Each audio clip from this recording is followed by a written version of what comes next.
आधी तिथं माती आधी जर जाऊन कुठे केलं तर शेवटी माणसं सुद्धा योग्य संधीची वाट बघत असतात, योग्य वेळेची वाट बघत असतात.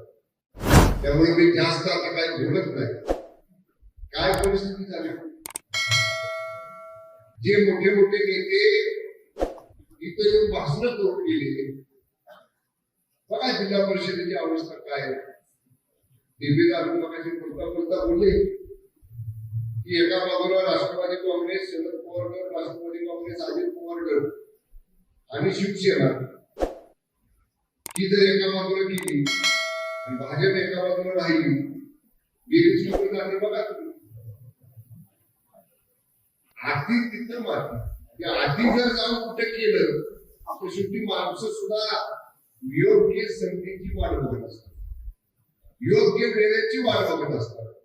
मला त्याच्यावर राजकीय भाष्य करायचं नाही. मी सकाळी माध्यमांना सांगितलं, मला पत्रकारांनी विचारले म्हणजे तुम्ही जिल्हा परिषदेमध्ये काय करणार, म्हणजे मी राष्ट्रीय मतदारसंघात आहे. आज आमची विजयी रॅली आहे, उद्या म्हणजे जिल्हाधिकारी बैठक आहे. सगळ्याच पक्षाचे आमदार करायच्या बैठकीला भेटतील.